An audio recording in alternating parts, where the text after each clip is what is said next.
Assalamualaikum warahmatullahi wabarakatuh. Salam, tabe selamat lingun latai, salam sujud kerende malempang Om Swastiastu.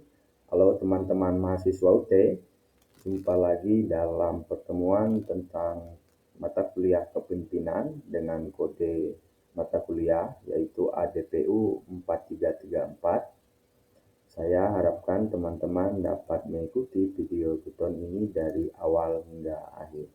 Terima kasih. Baik teman-teman mahasiswa UT, untuk memulai pemahaman kita terkait dengan mata kuliah yang kita pelajari yaitu adalah mata kuliah kepemimpinan. Dalam pertemuan ini kita akan membahas tentang salah satu pendekatan kepemimpinan yaitu teori kepemimpinan klasik, di mana teori ini menjadi sebuah fondasi awal bagi kita semua untuk memahami bagaimana kepemimpinan itu dipandang dan dipelajari dalam konteks organisasi.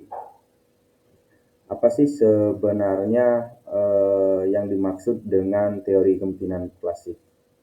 Nah, teman-teman, teori kepemimpinan klasik secara definisi yaitu merupakan pendekatan awal dalam studi kepemimpinan yang mana fokusnya pada karakter pribadi, kemudian gaya kepemimpinan dan juga perilaku nyata seorang pemimpin dalam mengarahkan kelompok atau dalam hal ini mengorganisir kelompoknya untuk mencapai tujuan bersama yang artinya ada goals yang diorganisasi oleh pemimpin itu tadi. Nah, pendekatan kepemimpinan klasik lebih menekankan yang pertama adalah sifat bawaan dan atribut pribadi pemimpin. Kemudian yang kedua adalah gaya kepemimpinan yang dapat kita amati. Kemudian yang terakhir yaitu tindakan nyata dalam suatu situasi tertentu. Nah, teori ini muncul atau teori kepemimpinan klasik ini muncul serta juga menjadi dasar dari munculnya berbagai teori kepemimpinan modern yang lebih kompleks, misalnya seperti teori sifat, yaitu kemudian karismatik, dan juga yang terakhir adalah teori perilaku. Nah, konteks-konteks ini teman-teman dapat baca di modul yang sudah dapat teman-teman akses di web. Nah, setelah kita memahami apa itu teori kepemimpinan klasik secara umum, teman-teman sekalian, mari kita dalam hal ini coba mendalami salah satu pendekatan awal yang cukup berpengaruh dari karakteristik teori kepemimpinan klasik, yaitu teori kepemimpinan menurut teori sifat. Apa sih kepemimpinan menurut teori sifat? Kepemimpinan menurut teori sifat, teman-teman sekalian, yaitu menyatakan bahwa pemimpin yang sukses itu memiliki ciri-ciri atau atribut tertentu yang dalam hal ini secara alami melekat dalam diri mereka. Artinya, pemimpin itu dilahirkan, bukan dibentuk. Nah, ini yang secara definisi atau pertemuan di awal kita bahwa ada mitologi di dalam kepemimpinan atau mitos-mitos pemimpin. Nah, salah satu definisi kepemimpinan menurut teori sifat nampaknya ada di sini dan teman-teman bisa baca lagi di pertemuan kita pertama di dalam modul. Nah, adapun teman-teman sekalian, ciri khas sendiri dari pemimpin menurut teori sifat ini antara lain adalah yang pertama dia memiliki kecerdasan tentunya, kemudian yang kedua karakternya adalah punya kepercayaan diri, ketiga adalah integritas, kemudian keterampilan komunikasi, dan yang terakhir adalah motivasi untuk berprestasi. Nah, ini adalah karakteristik dari teori sifat menurut kepemimpinan yang mana karakteristik ini menjadi sebuah dasar bagi teman-teman untuk mengenal, oh ternyata seperti ini kepemimpinan menurut teori sifat. Teori ini juga teman-teman sekalian menitik beratkan pada siapa yang menjadi pemimpin, bukan bagaimana. Sebenarnya ini adalah kritiknya, bagaimana dia menjadi pemimpin. Artinya karena kita sudah ketahui tadi ini adalah sifat bawahan atau lahiriah dari pemimpin itu dibentuk. Nah, nanti kita akan membahas juga bagaimana sebenarnya pemimpin itu bukan dalam konteks lahiriah, tapi bisa dibentuk.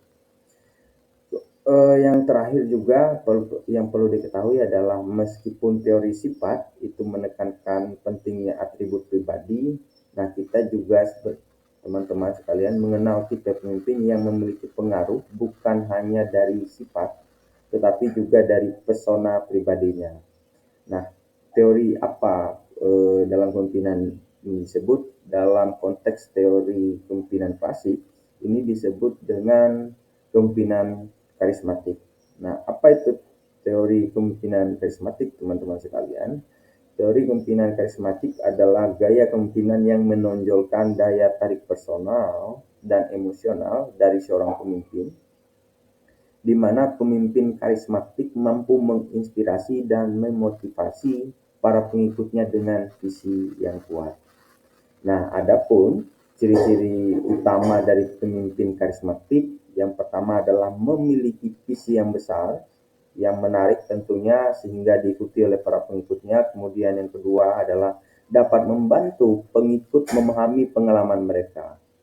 Yang keempat adalah mendorong nilai-nilai bersama yang kuat. Yang terakhir, seringkali dianggap memiliki kekuatan atau dia mempunyai bakat yang luar biasa, sehingga mampu memiliki atau dalam hal ini memiliki banyak pengikut. Kira-kira seperti itu, teman-teman. Nah, pemimpin jenis ini juga, teman-teman sekalian, sangat efektif, terutama dapat kita gunakan misalnya dalam situasi perubahan atau krisis.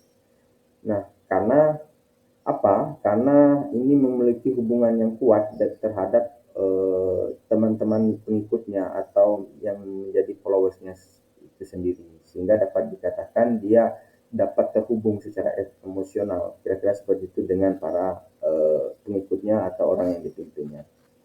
Nah, kalau sebelumnya kita tadi membahas tentang pemimpin dengan kekuatan personal, sekarang kita masuk pada pendekatan yang berbeda, teman-teman sekalian, yang mana pendekatan ini tidak hanya fokus pada siapa pemimpinnya, melainkan apa yang ia lakukan. Nah, inilah yang disebut dengan kepemimpinan menurut teori perilaku.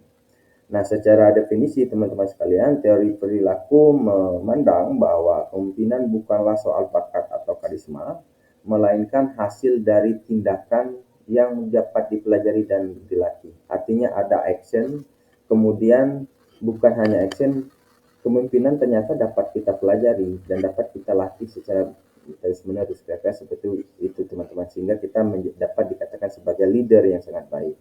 Nah, secara definisi atau dalam hal ini kepemimpinan menurut teori perilaku mempunyai dua pendekatan, teman-teman. Yang pertama adalah orientasi tugas.